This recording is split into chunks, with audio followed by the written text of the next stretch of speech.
I don't know. It's not convincing. To me, he's just a man with a little mustache. But so was Hitler. Welcome to Season 5 of How Would Lubitsch Do It, a podcast in which we discuss the works of director Ernst Lubitsch, one film at a time. It's 1942, and Peter Labuza joins us to discuss To Be or Not to Be. Come visit ernstcast.com if you'd like show notes, resources as to where you might find the films we'll be discussing, a link to our Discord, or just to say hi.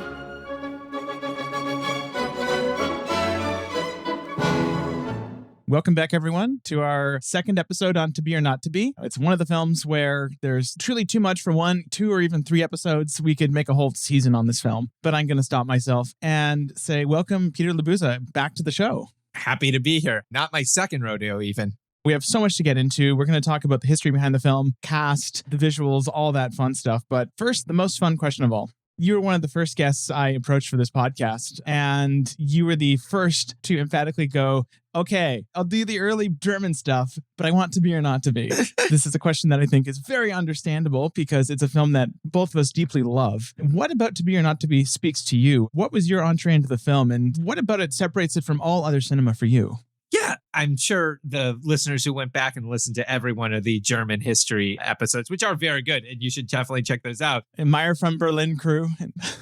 At the time, I think I spoke about when I first saw a Lubitsch film, it was Ninotchka, and it kind of left me confused and baffled at the time. And I was like, I'm not sure I really understand why this director is beloved in sort of, the classical pre-1950 cinema. And I believe then To Be or Not to Be was the second or third film. And then I realized, I think I get what this guy is doing. I think I'm really starting to pick up on how this is. Repetition of jokes, the way that they get layered on. And I think the elements that really pulled. And I revisited a number of times since that first time. That was April 2013. And then I think particularly I was asked to write a capsule for the Village Voice in either January or February 2016 as sort of a series of films that many different movie theaters were doing at the time on anti-fascist films. So I felt with the election of President Trump at the time, I was like, well, let me revisit this film.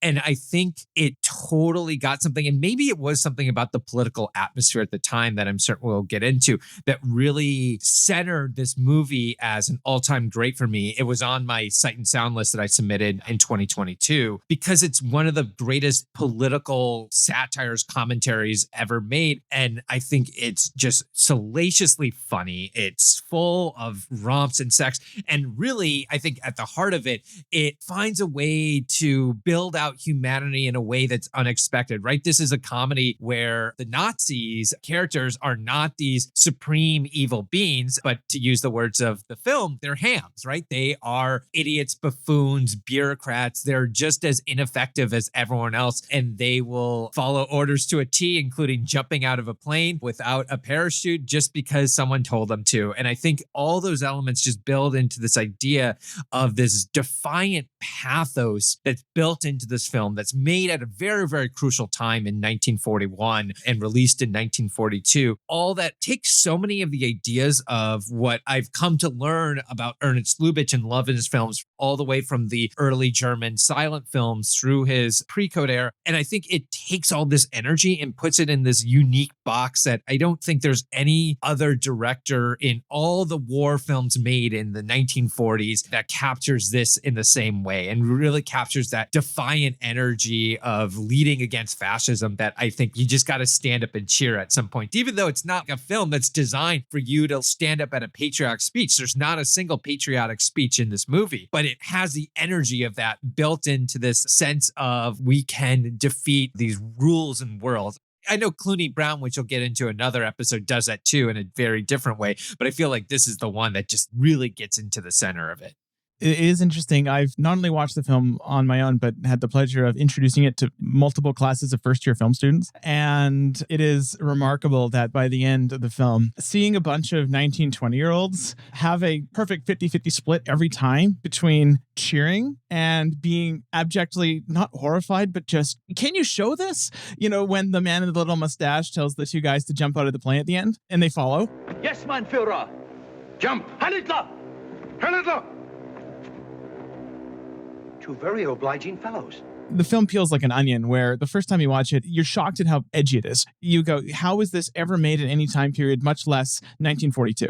On subsequent viewings, the shock doesn't diminish, but it becomes more nuanced, right? I mean, on my third or fourth viewing, I was shocked when I realized that, yeah, the film was being thoughtfully anti-fascist in how it refused to give any of its protagonists a character arc, right? It refused to make these people heroic. They are small people from the beginning of the film to the end of the film, not small in terms of their effect on history, but small in terms of their moral backbone, their pettiness as people. And that is celebrated as opposed to a starting point that the characters move past, like Rick in Casablanca.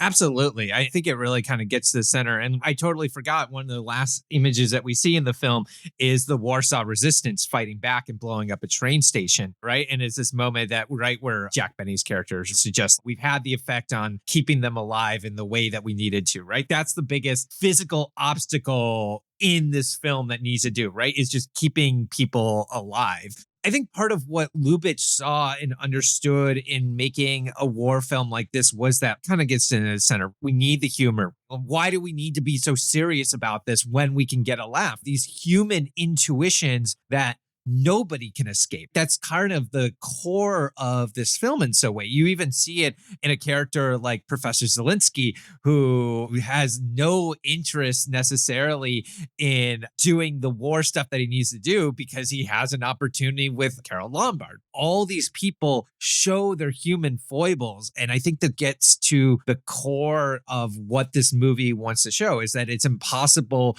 to truly perform the roles that we see in this world, whether your role is being a fascist leader or your role as Hamlet, right? It's nobody can perform those masks entirely. We all fall apart.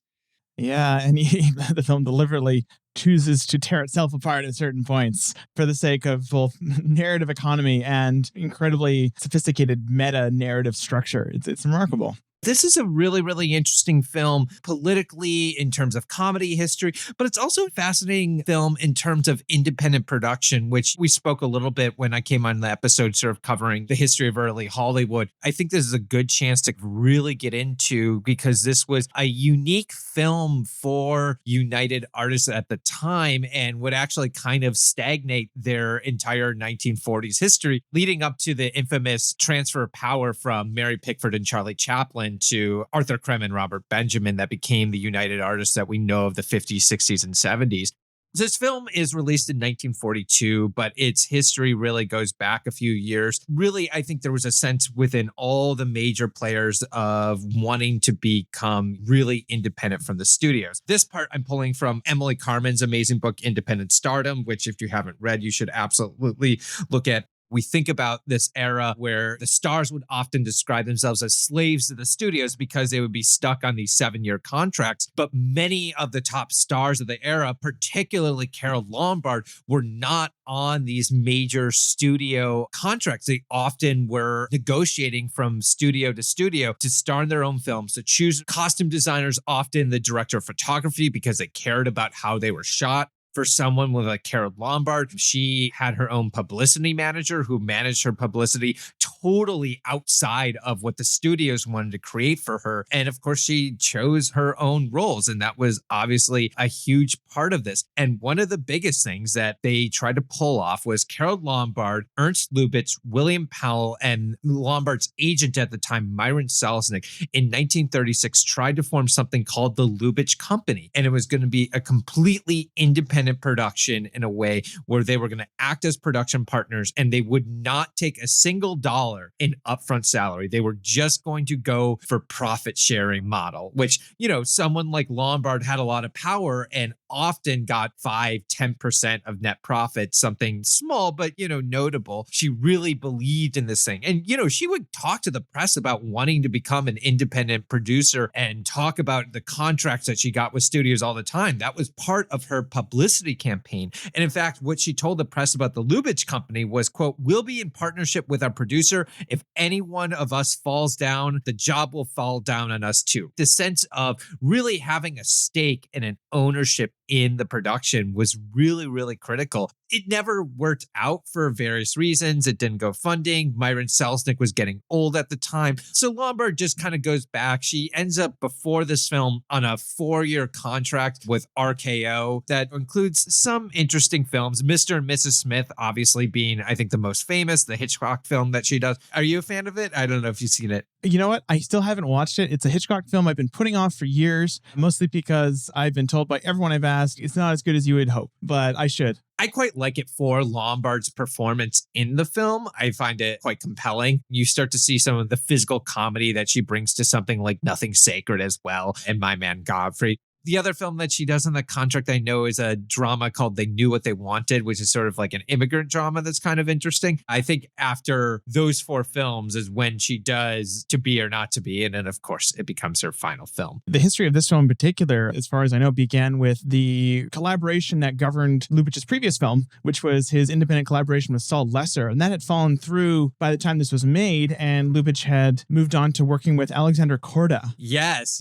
Who is a fascinating figure. Yes, the great British producer who, if you've watched any British film from the 1930s, there's a good chance that you saw his name in front of the credits. And his involvement in this film is actually slightly limited. He sets up the film with Lubitsch originally at United Artists, but because of The Thief of Baghdad, his company was entirely bankrupt at the time. He owed the Bank of England something like millions upon millions of dollars. The other unique part of Alexander Korda's, and I think maybe his role in wanting to make this movie, is that he was British intelligence. He was a spy. His company was essentially a front for MI6 recruitment. If you basically worked in MI6 and you needed to have the fake job to show your wife or family, it was that you worked at Korda's company, essentially. So they had a really unique relationship. So Korda had previously had a little dalliance in Hollywood in the 30s, but in the 40s, he really does develop this partnership with United Artists. But because of this bankruptcy, he basically comes out of the film. I think he ends up getting like $100,000 for help setting it up. But Korda was the one, right? I actually looked and I do have the original contract that Korda signed with Lubitsch, even though he was still technically under contract at 20th Century Fox. I don't think he had started the 3-picture deal that he had to do, but he gets $50,000 after it grosses $80,000 in net profits. Lubitsch does 25% of the profits after that with a budget of $700,000. The cast is mutually agreeable. We do get a line here that he was going to get complete final cut. He would have complete final control over the production of the photoplay and then over the cutting and the editing, which would have been pretty unique at the time, right? It would have been because Lubitsch is a top director. The only changes that could have been made would have been due to government authority. This was a usual clause that continues into the 50s, 60s, and 70s, right? If you're taking your film to the Philippines or Japan or whatever, we just have stricter government censor laws, then the producer could change it without. That's really kind of gets to a sense of the power that Lubitsch had to try and put this film together, right? Because eventually he becomes the only producer on the film after Korda leaves. They just say, well, here's the budget. So you've had this experience running the studio as a unit production manager at Paramount, and he kind of falls into that role essentially back with Fox later. So you have the chance to try and put this together. And he really kind of goes for it with not just finally getting to work with Carol Lombard, who they wanted to have worked together for years, but also with Jack Benny, right? With the major radio star of the 1930s who had never really been in a film before and really never is in a film again or in a role that's so memorable and so great. This is really his only role. The way you put it was that Lubitsch was the only director who felt compelled to direct him. Yes. And here you can tell, I mean, you can hear so much of Lubitsch and Jack Benny in this film. It's really interesting. His deliveries are very typical Lubitchian. You can almost hear his German cadence. It's really interesting. Mm-hmm. And I think you get that through Benny's performance. He jumps on lines in a way that's very radio friendly. I think he really understands that element of radio, when to jump in a way that I think is actually a little bit anti-Lubitsch. Lubitsch, I usually think more about pauses. I don't think about people jumping on the lines. This is more of like a screwball technique. But I think you're right that the cadence itself can kind of pull and feel and see Lubitsch where the emphasis on the line is or how the line's delivered. It really kind of pulls from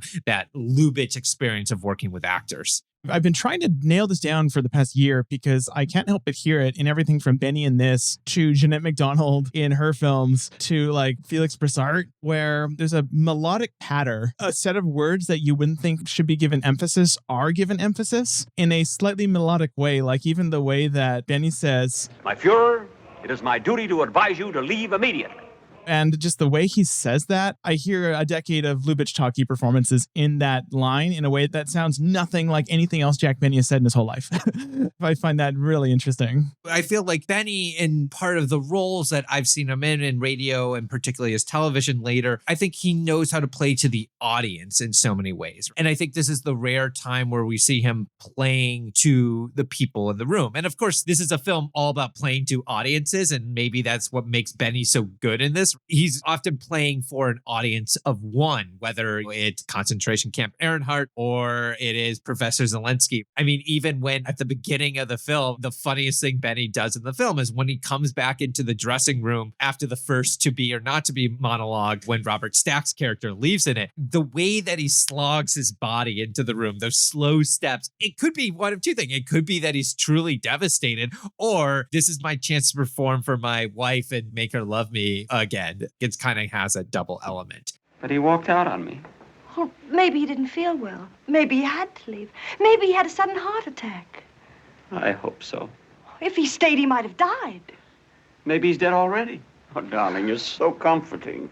I do want to go back to one important thing about this independent production. When films were made at United Artists, and I mentioned this in our 1930s Hollywood episode, usually you had to find your own funding, right? The idea was if you're a producer, if you're a big enough name, whether you're David O. Selznick or Sam Goldwyn or whoever, you can go to the bank that can fund this, and the United Artists will provide the distribution and the exhibition of the film. And sometimes maybe they'll cover a completion loan or something with that. The two exceptions to that rule in the entire history of the Pickford, Chaplin, Griffith, Fairbanks United Artists were first William Wanger, who had been quite a popular producer at this time and had a number of hits, including Stagecoach, and I think a very, very important prelude to this film, which is Hitchcock's Foreign Correspondence. And then To Be or Not to Be. After Korda dropped out, UA decided to fund it on their own. And of course, the film's not entirely failure at the box office, but certainly it's middling receipts to what I think they were hoping to get out of an Ernst Lubitsch film,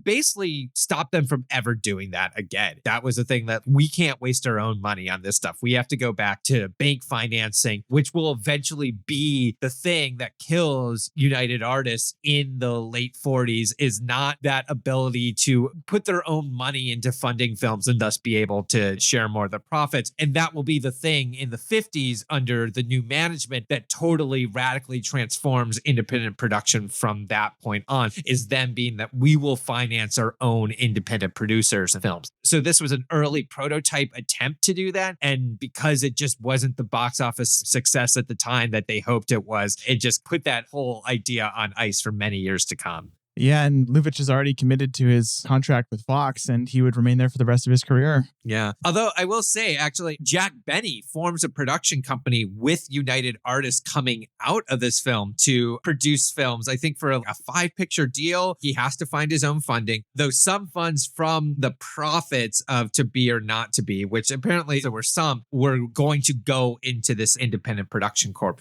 The production of this film was notably untroubled. Benny was apparently quite insecure. He has nothing but great things to say about the way Lubitsch handled him. Lombard and Lubitsch got along famously. Matt Severson, past and probably future guest, was nice enough to let me go through the Margaret Herrick Library's production stills of the film, and they are lively.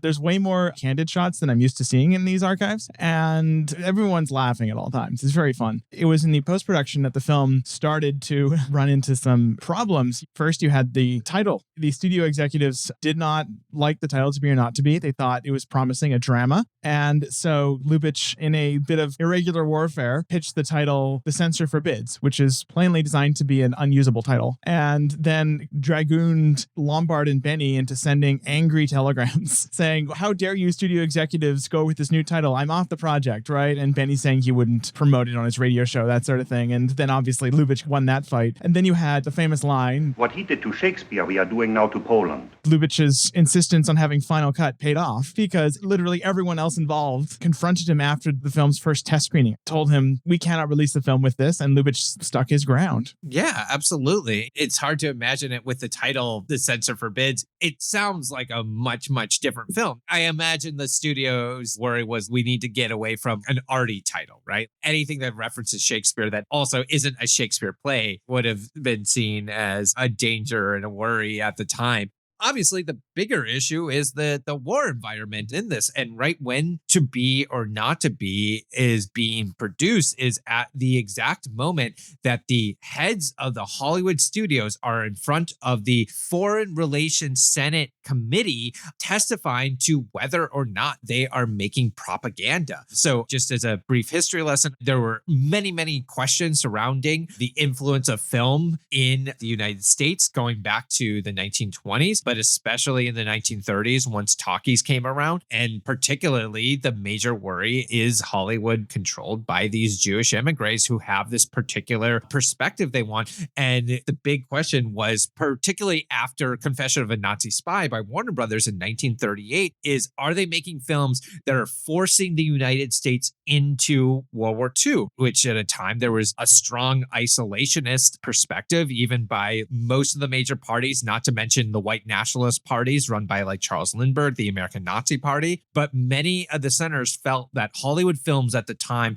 were really trying to push Americans to become much more pro-war, so much that they ran all the moguls in front of the Senate to testify about this, right? And it didn't go well for the senators. They ended up looking like buffoons. They didn't really understand how Hollywood worked. They didn't understand how the censors worked. It's actually like a big triumph for most of the moguls that they really, really performed well and stood up for the films that they were producing and making. And, you know, if you watch them, you can say, like, I guess these films have a bent that are anti-Nazi, except for Foreign Correspondent, which is an independent production, basically outside of the studio system, is the only one that you could really say pushes that stand up and fight for Britain moment at the films. The others, you have something like The Mortal Storm, which is certainly anti-Nazi, but not necessarily pro-war at the time. And so you have all these films, you have this energy that's being built up during the production of this film. And I think what's unique is arguably this is as close to a push for war, at least a push for humanity film that you can get made. And I think what happens, of course, is there's a first hearing in August. This is all from Chris Yogert's really, really great book on the Senate investigations.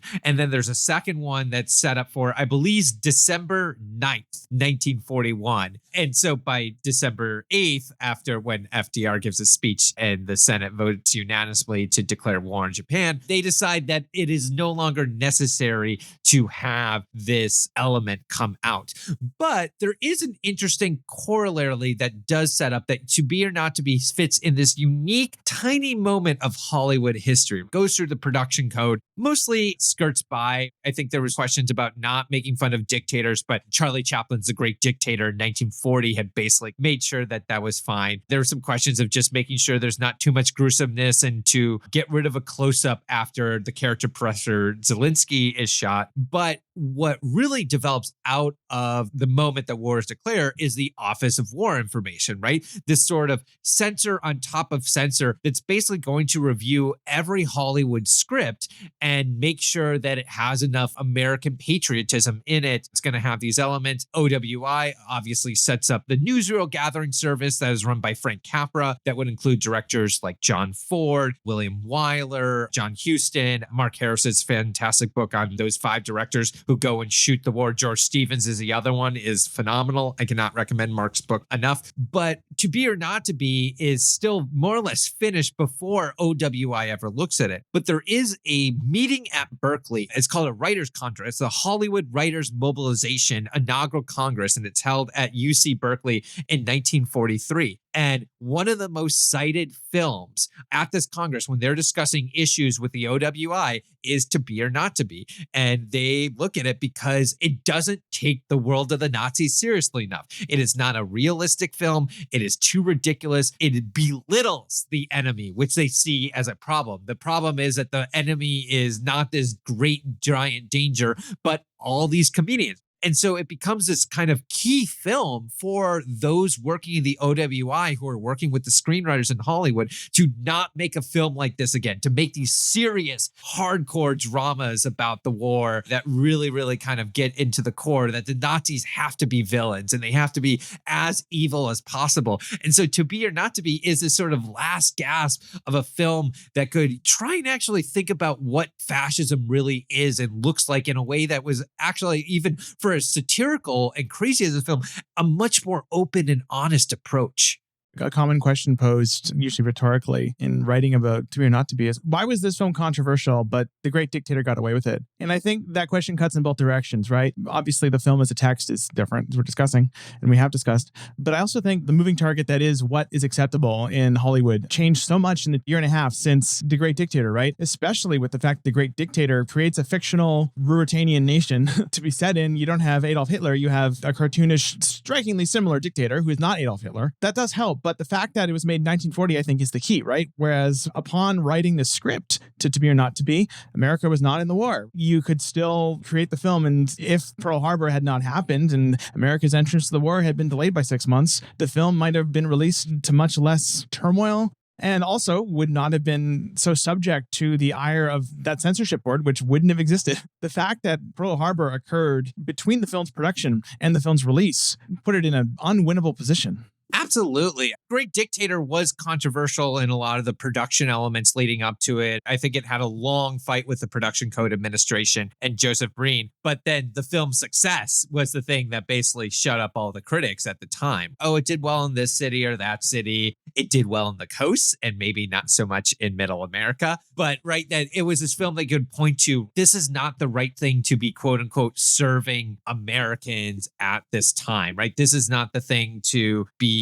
treating these types of subjects and really getting to the core of what people want. If you look at some of the films that really come after To Be or Not to Be, so I was looking at some of the other films that have romantic elements. So the film Once Upon a Honeymoon with Cary Grant and Ginger Rogers, which is a romantic comedy directed by Leo McCarey that takes place across Europe as Grant and Ginger Rogers are escaping. It's the only film to have a scene in a concentration camp.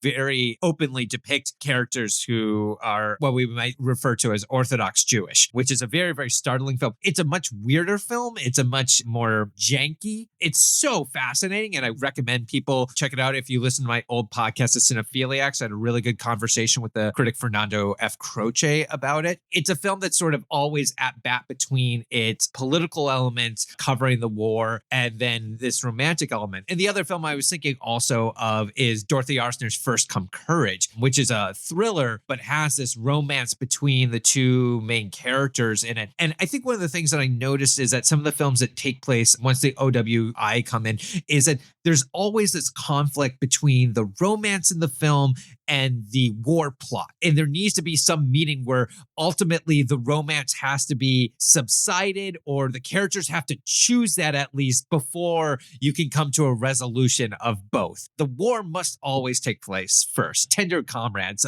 the Dalton Trumbo scripted film, is another one that I think kind of fits that mold. To Be or Not to Be gets away with the romance and the war certainly coming in conflict. That's where much of the comedy comes from. But there's no real debate in the film that there's a choice to be made between them. So the romance and the war are two separate plots, and they certainly come in conflict and create much of the humor out of it. But you would not say they stand in the way of each other. There's no story in the center of it where the twine necessarily shall meet and a character needs to make a choice. What you said on your previous episode, these characters don't change at all during this plot. They accomplish physical obstacles, but they don't emotionally change at all. They are the same babies they were when they began. Mm-hmm. Moreover, their romantic entanglements are not resolved. The war plot of To Be or Not to Be is quote unquote resolved partially because the characters escape except for Greenberg. And yet the war is still going on. We have not returned to anything resembling a meaningful status quo. They are refugees now in England. Obviously, they're playing Shakespeare, but they're still in a state of extreme instability. The film actually, I think, rhymes with the endings of Designed for Living and To Be or Not to Be very nicely in that regard, both of which are profoundly unsettled endings. But I think most importantly, the romantic subplot, in fact, gets more complicated. There is another suitor.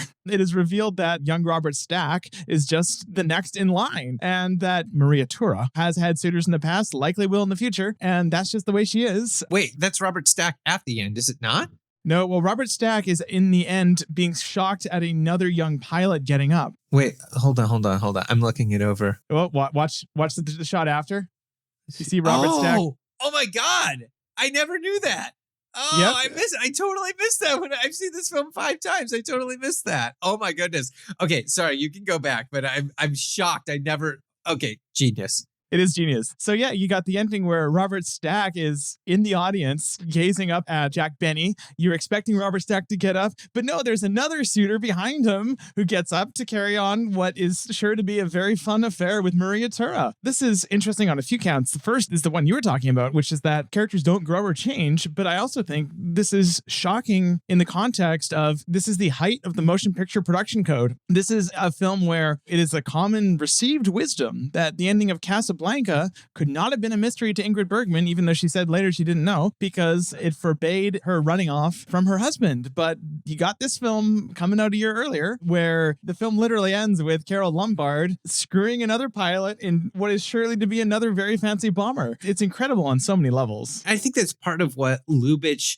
did so successfully throughout his career is basically convince censors to not care that he was going to do films this way, right? To make them feel like this is totally fine. Particularly his endings, the film he does right before this, The Shop Around the Corner, ending on the shot of him raising the pants, I always find just has this very, very visceral shock to it. I don't know why he was able to get away with this so much, except for maybe it's the core. It's the sophistication of this all, that he is just so good at making us convinced that he has this beauty and this poetry that we somehow forget how shocking and salacious all this material is. And I think there's a good argument against, like, you know, as I think we discussed on our Hollywood in the 30s episode, that, oh, the code, there's elements like, oh, was the code better or worse or whatever? Well, you know, you could, if you were very, very good and you were Ernst Lubitsch, you could figure out a way around all these issues and you could find yourself able to make all this. And partially, I think it's also just casting, right? He's just the best at casting. I found this quote. I was going over some old oral histories, and Samuel Rafelson, who was a producer and writer at the time, he was paraphrasing Lubitsch, but he said that Lubitsch said, "I am not a discoverer of unknowns. Let that happen somewhere else. I want a top performer that I know what he can do, and I tell him what I want, and boy, I get it," right? And I think that also speaks to Lubitsch. You don't think of necessarily Lubitsch as the director who pulled out the unique performance out of someone. Yeah, I guess you could say Jack Benny is the closest to him working with a novice and trying to figure it out. Jeanette MacDonald might be another good example where she was totally new to films when he worked with her, and he ended up directing all of her best performances. Give or take Love Me Tonight. No one else realized what she was good at. With the jaw coming down of the Hays Code, she wasn't allowed to do what she was good at, which is a real shame.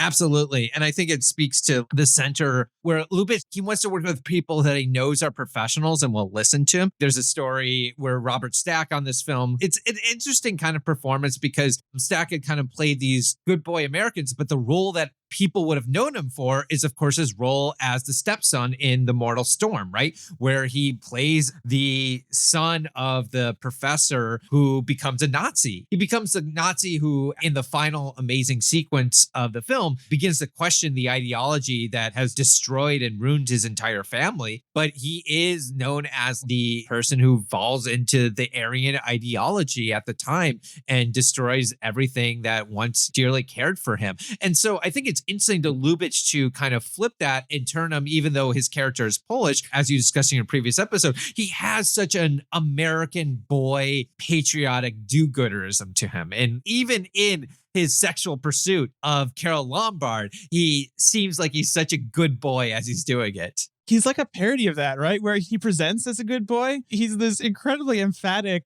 homewrecker. Yeah. I just love his delivery of Lombard says, But I love my husband. Oh, no, you don't.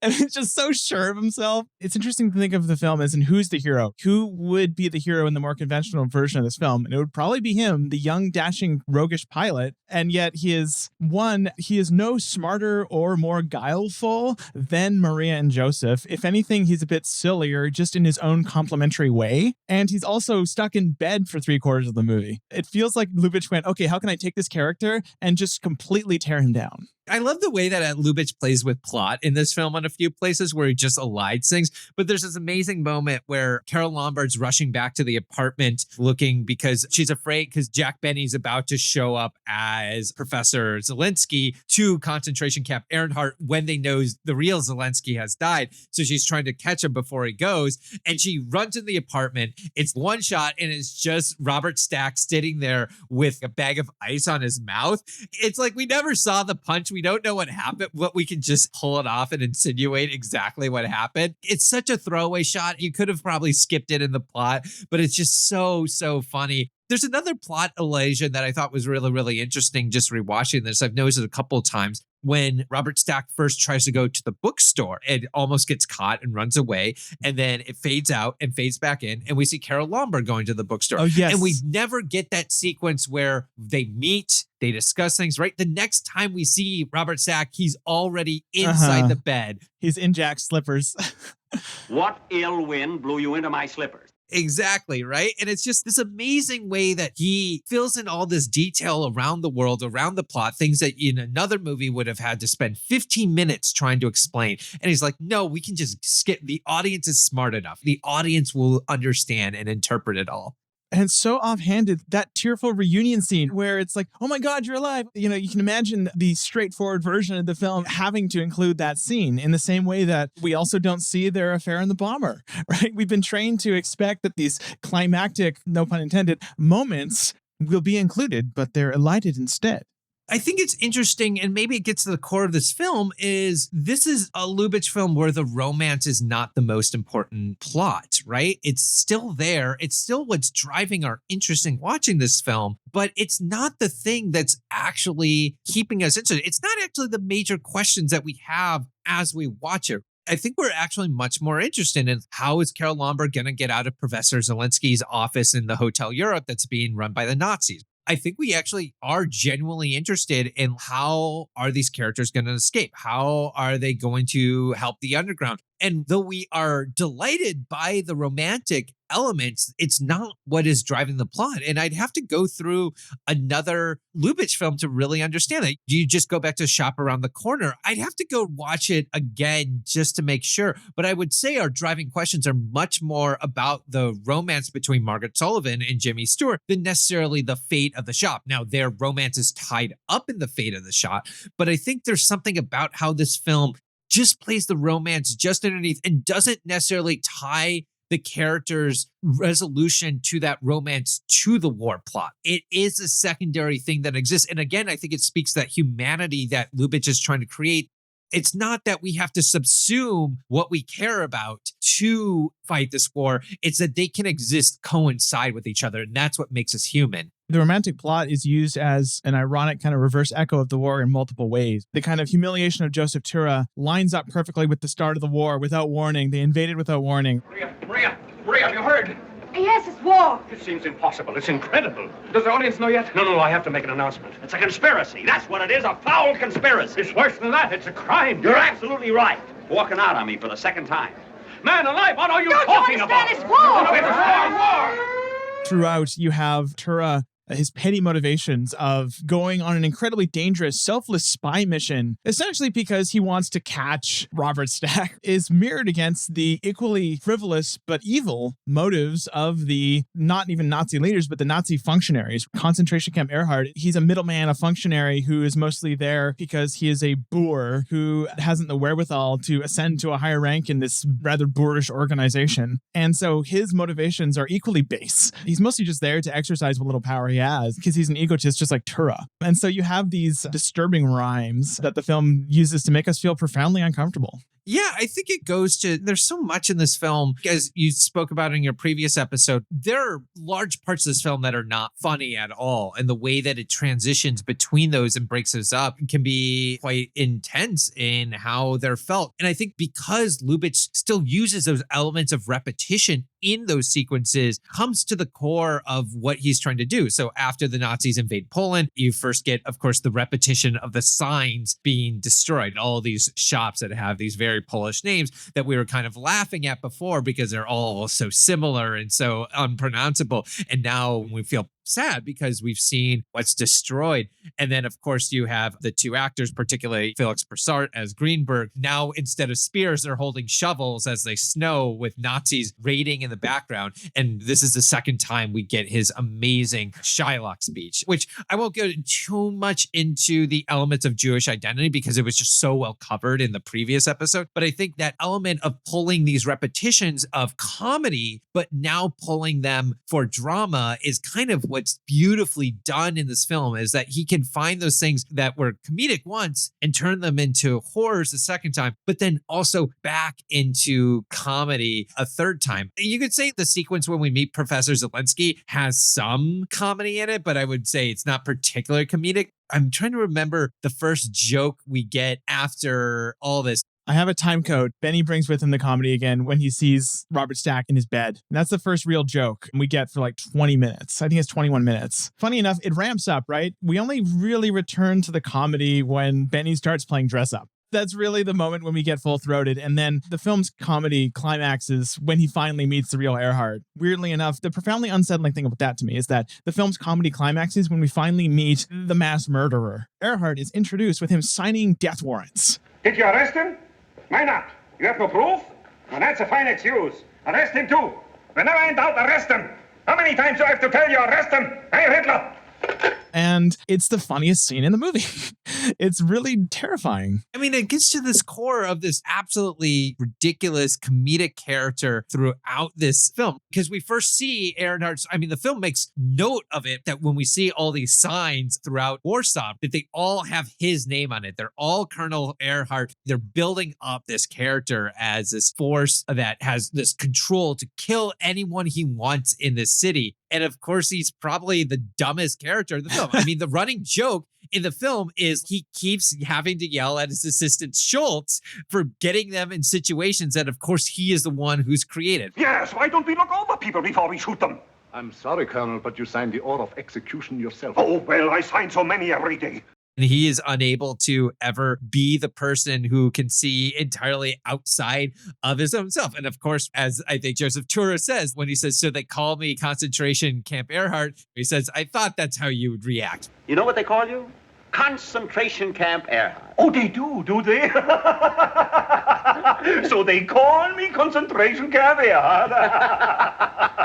I thought you would react just that way. That's right. It's literally the one time Benny's character has had the intuition of understanding how someone might act. It's the first time in the movie. It's the only good moment that we realize the performance we thought was terrible before is actually the best performance in the movie, is that we are all os underneath. There are three villains in the film. I'm going to go in reverse order in the order they're introduced and that we see them. Hitler, he's the third. And the second is Sieg Riemann playing concentration camp Earhart, who is based off of Hans Frank, who was the Nazi head of the general government in occupied Poland. But the first villain we meet is Seletsky, and it's interesting that Earhart is the only villain who is made ridiculous. And that's because he's the only one who doesn't seem to truly believe in the cause. He is just a functionary. He is a boor put in this position because he is a boor. But Seletsky is the only person in the film we see express Nazi ideology.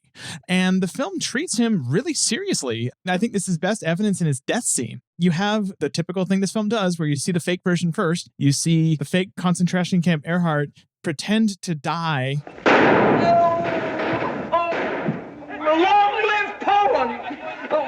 And then you see that mirrored immediately after with the real death scene of Seletsky, not played for laughs in the least. It's one of the most sobering moments in the entire film where he dies in a completely self-serious way in a real theater in front of an audience. And the way that scene is staged obviously emphasizes the paradox between the theatricality of it. They are searching for him with theatrical spotlights, with the fact that it's the one real death in the film. There's other deaths. It's all Nazi suicides, but it's the real death in the film that we see on screen that lands as Lubitsch probably thinks deaths ought to land, which is that this is a real serious thing. This is a human being that's died. And it's with that moment, it's like they raise the curtain in this moment where the curtain raises and it's like they're in these frozen poses. That feels very like commedia dell'arte, right? In that silent era sort of tableau method of striking a pose in this moment. And of course, it is the one moment. The lighting in the film is much more dramatic than anything else we've seen up to that moment. You also have that reverse of the entire Theater Polski. Feels like Rudolph Mate is lighting it completely unironically as a noir, right? It looks like we're watching The Mortal Storm for one frame. It's also this reversal because I think partially what Lubitsch is doing here is you have a character in Zelensky who is not Jewish, is not coded as Jewish as much as, say, Greenberg is. You have this moment where the Nazis, right, all these people in character are chasing around and running this character, and he's on the floor and he's running, quote unquote, for his life, right? It is this sort of what Lubitsch is doing. It's that double entendre where we have this moment where our heroes are trying to chase down this villain,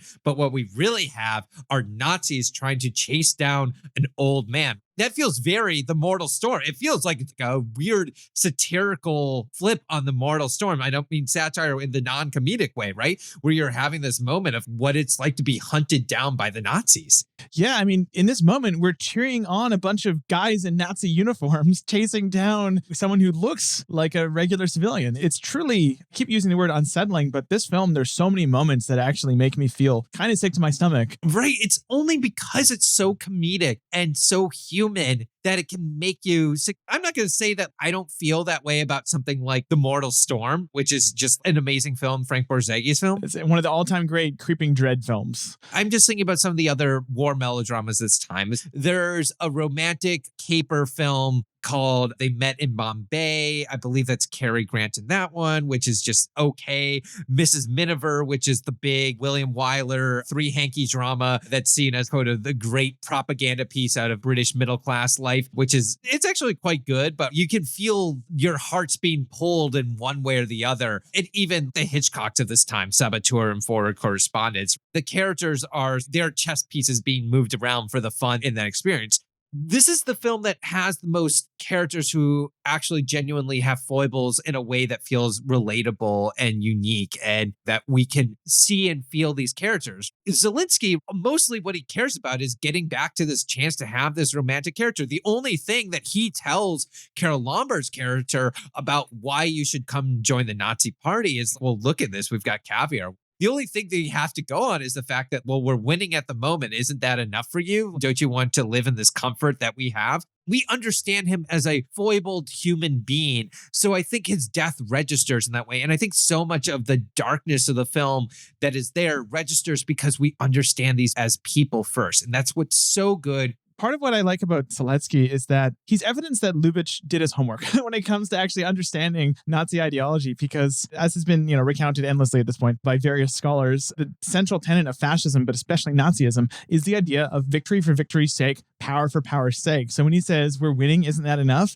That is Nazi ideology. It's a paper-thin ideology. There's not a drop of philosophical self-reflection in that belief system. And I think that by simultaneously making Zelensky a true believer and also still clearly someone driven by base impulses, the film completely diagnoses Nazism correctly in a way that I actually, to bring up The Mortal Storm again, I think this is a great foil for this. The Mortal Storm, I think, somewhat misdiagnoses Nazi ideology as an essential ideological bigotry, as opposed to ideological bigotry in service of the true purpose, which is ethnic and racial bigotry, which obviously were elided from the film due to various mostly censorship-related reasons. But this film really, I think, unlike almost any film I've seen Hollywood put out from this whole era, completely understands what drives real-life Nazis, at least at the time. I think it's true. The joke of Earnhardt yelling at Schultz every time is a joke on that ideology, right? That you are never wrong. It's someone else that screwed up. Jack Benny's character makes a joke to Earnhardt at some point. Shifting the responsibility. I didn't like the way Captain Schultz shifted the responsibility back to you. Neither did I. Shifting the responsibility, right? That's the part of it that's so critical. If you study the history of Germany in the 1930s, we need this outside enemy in order to blame all of our problems on, even though it's so obvious what these economic issues are that are driven our country into this hyperinflation, even though you have this culture. And actually, inflation had actually been quite cooling by the time of the rise of the Nazi Party in 31, 32. But it was this idea that we could build this idea of an enemy out there that is the cause of our problems here. And I think you see it here, even without necessarily naming the Jewish identity. You see this idea that someone else is always to blame for the problems, but we're always the cause of the solutions in the core of this. Even his death by suicide, it's Schultz's fault. Exactly. It's still Schultz's fault.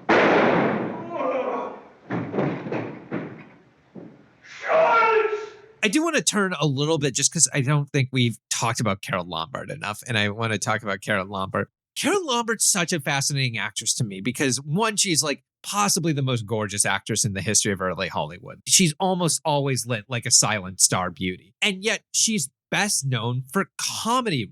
When she walks in these elegant dresses, which we see a couple times in this film, which she wants to wear in any situation, including a concentration camp scene, as she jokes. There's a fun bit of metatext there, right? Where her character's obsession with her dresses mirrors, I don't think Lombard was that obsessed about her dresses, but her one big contract stipulation was to hire Irene. To hire Irene for her dresses. Yeah, absolutely. So I think what's so fascinating then is to see all that artifice of this gorgeous silent beauty constantly broken. And it starts with her voice. I think she's the most unexpected actress who can fire them a mile a minute, right? I'm always surprised at how quick she can be with her line deliveries and everything. She has these eyes that always look like she's looking off into space. That feels like a very silent film actor element of just, you're always staring into the distance of some great love that you had in the past. But then she uses it for laugh, including possibly the best laugh at the end when she yells Mein Führer and rushes off. Why didn't you tell me? Well, how could I? Don't you understand? Haven't you any tact? My Führer! My Führer! This moment of the end of a great melodrama of romance that's just been lost in this horrible line. I'm so fascinated by just watching how this actress turns all these elements that should turn her into the greatest melodramatic actress of her time, right? She's basically the successor to what Garbo was in the late era of the 1920s, and then just turns it on its head. She was typecast for a time in melodramas before, I believe it was Hands Across the Table, that brought her back into the comedy fold. To me, one of the saddest things about watching this movie, I mean, there's the obvious fact that she died immediately after shooting it. Yes. But to me, this film is such a great indication of what was lost in her future roles, because I think this film is genuinely in a bit of a different register than her previous screwball work. My favorite of her performances might be My Man Godfrey, where she is tremendously chaotic, but she usually played that type of chaotic, unself-aware character, often very rich. Her characters were these anarchic types. And in this film, she has this degree of maturity and self-awareness about her. Every time I watch this, I'm convinced this is my favorite role of hers. Then I watch My Man Godfrey and I'm like, nah, point being, I wish we could have seen her continue in this vein. That would have been so incredible. She dominates scenes in this in ways she doesn't allow herself when she was younger. I think that first sequence with Zelensky, the way that she plays that whole sequence out. And that's before she's put on the dress and everything. And I think there's just that amazing shot she has when she's sort of sitting on the couch and Zelensky gets the phone call from the real Earnhardt and says, oh, great, we're going to meet at 10 a.m. tomorrow. She's putting the pieces together. And the way that she just stands, and she's still in the back of the frame. Her face and her emotions are the thing that still dominate the phrase. And it's just something about, I think, the way that she poses throughout the film. I think what's kind of the core is that you always see this fight between the elegance of her character fighting against these natural instincts to break from that. You see it in that first sequence with Robert Stack's character when he's like, oh, you should leave your husband. She's like, oh, I don't know if we're doing that. Is that the thing that we're up to? And how she's trying to play it. The actress almost is never necessarily staring at the character that she's talking to because she's so good at playing around them as opposed to toward them. It always fits what that character is. The whole idea of buying the farm and everything and living on the pasture. And she's like, oh, The tractor. the tractor. I love it. Oh, darling, you really can enjoy that farm now.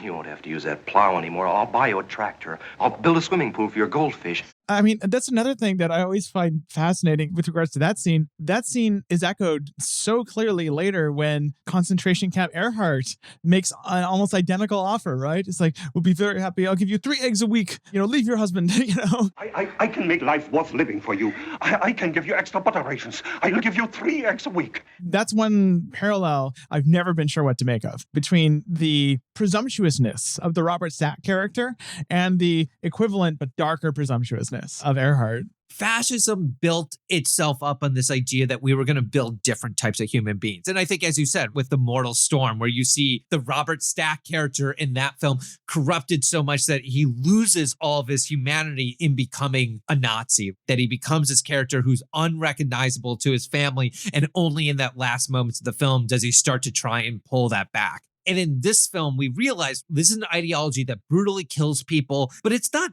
actually changing what people actually do or feel or think. It's just convincing them it's different, right? And I think that's what Lubitsch gets so much into the core throughout all the different types of characters we meet here, is that it's just a sense that everything still is the same and people will follow. Jump! I'm just always fascinated by, of course, the sequence at the end with Felix Broussard playing the Shylock scene. You just have this moment where the Jack Benny character, who's just next to the character dressed up as Hitler, who just takes control of the scene, and nobody thinks to question that they've never seen this person before, gets this command of authority. And not to put in the sense, but if you were, say, one of those soldiers who thought they were defending and protecting the Fuhrer, would you question this person who seems to be talking next to this person? Is that really the right person? I think it kind of gets this core of so many of the characters. I think that's what the jump sequence actually at this end almost breaks. It's the only moment where the two pilots jumping without a parachute, right? It's almost like they are the only true fascists we see in the film, because they're the only ones who've truly bought into the ideology because they jump without question. Yeah, we're seeing variations on the theme of how people subsume their humanity or don't.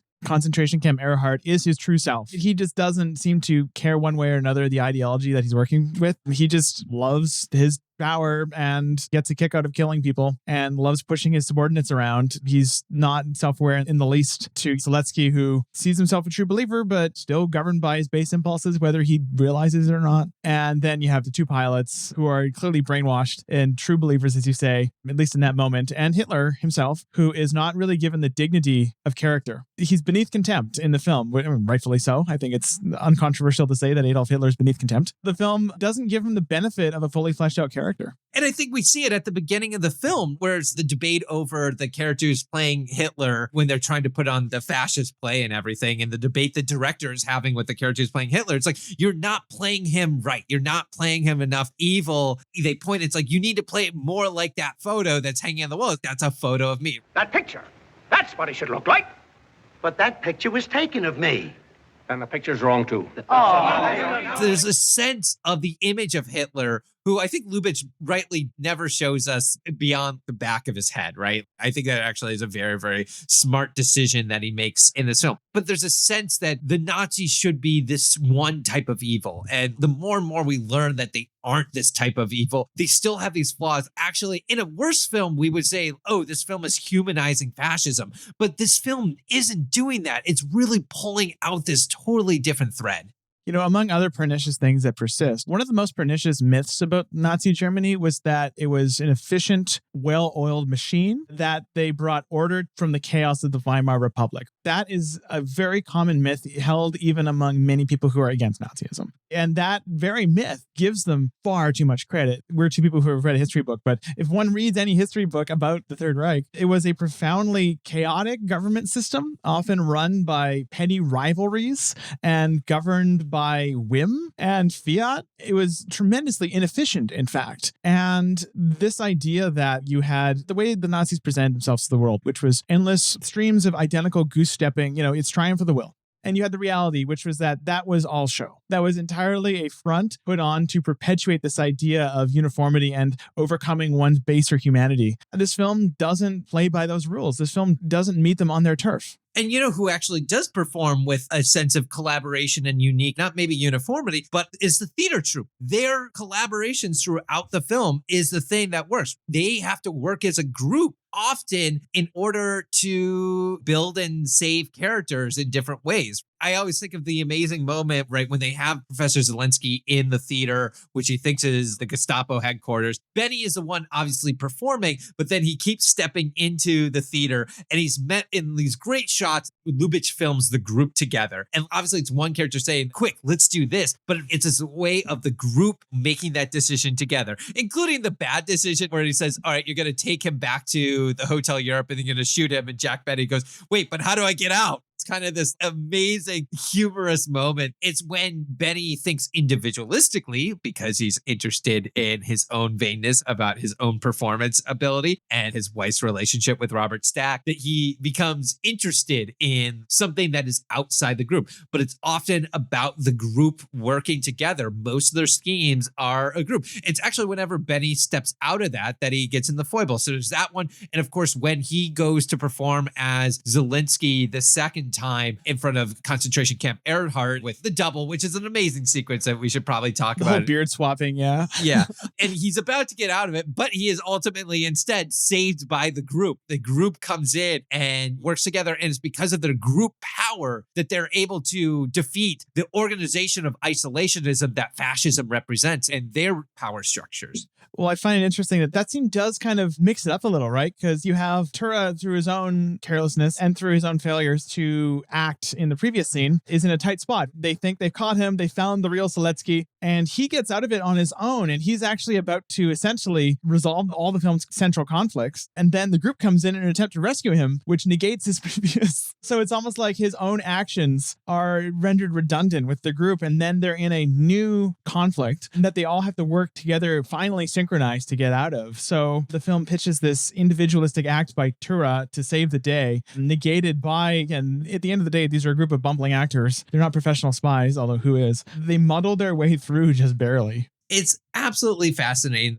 This film is an interesting case because Lubitsch was working here with Rudolph Mate, who might very well be the single highest profile in terms of his lasting legacy cinematographer he would work with in at least the sound era. He did work with Charles Lang and Van Anger in the silent era, and though they were massively influential. But Rudolph Mate is special. This man shot so many films that are feted for their cinematography. He was nominated for 5 Academy Awards for Best Cinematography. He ended up becoming a reasonably high-profile director with films like DOA, which I love DOA. Don't forget When Worlds Collide. And, Rudolph Mate might be known to those of you who like your Dreyer because he shot The Passion of Joan of Arc. I mean, this man is a fully legendary cinematographer, and I find it interesting to compare his work here with the work of William H. Daniels in 2 of Lubitsch's previous films, which were Ninochka and Chop Around the Corner, because to me, if I have one aesthetic question mark in my head that I've unresolved about both those films, it's that William Daniels played it very safe. He liked his frontal keys and would, even in low-key scenes like the end of Shop Around the Corner,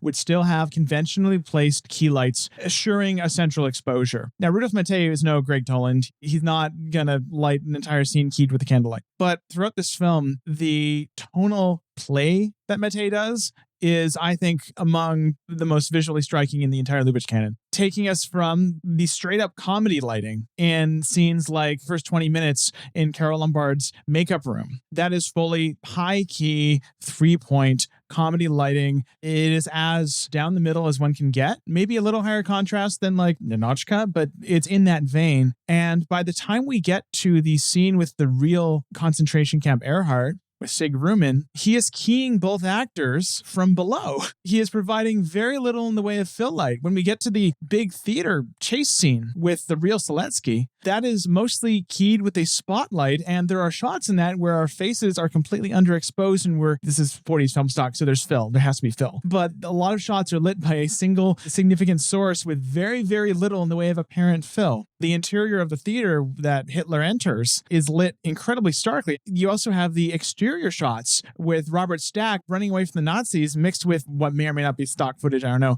of other things happening. For a minute, it really feels like the film has the form of a war thriller. You can see the comedy version of this in the Mel Brooks remake, where the entire film is lit like one would think a comedy ought to be lit if one is a traditionalist. I'm qualifying that because there's plenty of comedies that aren't lit like that. But especially in the early 1940s, I'm not sure I've ever seen a comedy from this era that fully puts on the tonal clothes of a different genre than we were led to expect with the lighting. Well, I wonder if Mate was hired because of his work with 2 Walter Wanger productions that he had done, Blockade, the Spanish Civil War film, and then, of course, Foreign Correspondent. This was a cinematographer who really understood this language. I don't have any notes. I've never seen anything about Lubitsch particularly wanting Mate because he had this experience or feeling that he would be unique, or maybe Korda felt that he would have this role. but it was United Artists. So someone clearly said, let's go get someone who otherwise is going to be under contract somewhere else and pull him off to get this. I guess he may have been doing mostly UA related productions at this time. I know at one point there was some suggestion that Walter Wanger might produce To Be or Not to Be, but it didn't come to pass. But I think you're right that Mate just knows how to bring those elements together and make them fit. I think it's kind of unique that except for those exterior scenes, the darkest sequences are the sequences in the theater, both the time when they capture Zelensky and then also just that amazing horrifying shot when Hitler enters the theater and he goes into his booth and we just see the shot from the perspective with all the people standing and some very deep focus that really just brings together the power that when the Nazis have their moment, they certainly can act in a certain way. It's unadulterated chiaroscuro. There's no attempt to soften it at all. Yes. I always think of there's three pillars of classical Hollywood for me. It's John Ford, it's Howard Hawks, and Ernst Lubitsch. And I think it's interesting that when I think about Lubitsch, I don't necessarily think about shot composition and structure necessarily, which is not to say that they aren't there, but he doesn't pull our eyes toward it necessarily. He wants to pull it toward the actors, the rhythm, the dialogue, the star glamour. I think he's really good at making it feel invisible,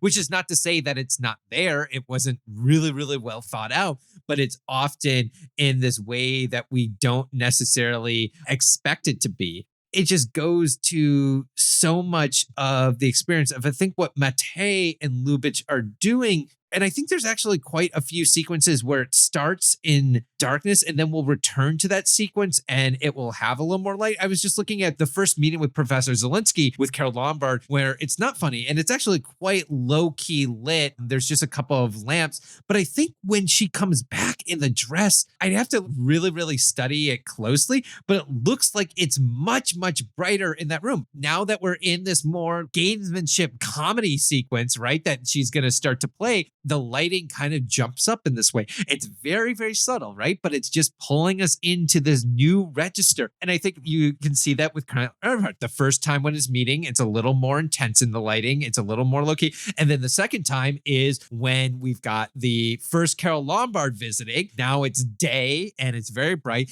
And then, of course, when Jack Benny comes back and has to deal with the second beard issue. So we've entered from this more darker comedy bit, even though that first sequence is comedic, into a much, much higher register of comedy by taking these same rooms, these same set locations, and just subtly changing. You know, there's one last thing that I would like to say on this, just because you've got a much longer Lubitsch journey, but I've been happy to join you along the way. But I was just going through all my notes I've collected over the years, and I found this quote this was an oral history that Joseph Mankiewicz did in 1959 or so. And this is the line that he said: D.W. Griffith is like that fellow that first found his way through the wilderness. Lubitsch was like the little fellow that built the first road. And I think that kind of speaks to his role in the history of German cinema and the history of Hollywood, that there was a sense of what the studios could be, what film could be, what cinema could be that was set up before he ever got there. But boy, did he find a way to build. There are certain genres that are entirely owed to Ernst Lubitsch. There's certain ways of performances that are owed to him. And this film in particular is just a testament to all the structures and styles. Even though it feels like this albatross, I think what we've been trying to get is all the things that Lubitsch did in those pre-code comedies and those journal silent films, all those silly films, those costume dramas. It all kind of comes together in this register of political astuteness here in this trying to get this. He is the German emigre Jew, as so many of the other people behind the camera in this film are, who are trying to make this statement about what we might lose in our lives and what we're actually fighting for. And without ever saying it, this is a film about fighting for humanity and all its troubles and quarrels. There's another suitor appearing at the end, and it's fine because that's why we fight to have life the way it is. We're not fighting to become a bunch of soulless part of a mass. We are all individuals, and that's what I will always remember about Ernst Lubitsch. And I just want to thank you for letting me come on this journey with you. Thank you so much, and thank you for doing all you've done to help make this journey possible and as fulfilling as it is. The show has turned into a much more involved thing than I would have ever expected. I should have known better, but it's been all the more rewarding for it. And thank you for being a huge part of that. Absolutely. Next week, Willa Ross joins us to discuss Heaven Can Wait. Head over to ernstcast.com for information as to where you might find the films we'll be discussing this season and other resources such as show notes and our Discord server. How Would Lubitsch Do It is a production of Moving Image Agency. Eden Cote-Foster was our dialogue editor for this episode. If you enjoyed this episode, please rate and review us on whatever podcast platform you happen to use. It helps other people find our podcast and therefore find Ernst Lubitsch. We'd like to acknowledge that this podcast was produced on the unceded territory of the Musqueam, Squamish, and Tsleil-Waututh peoples.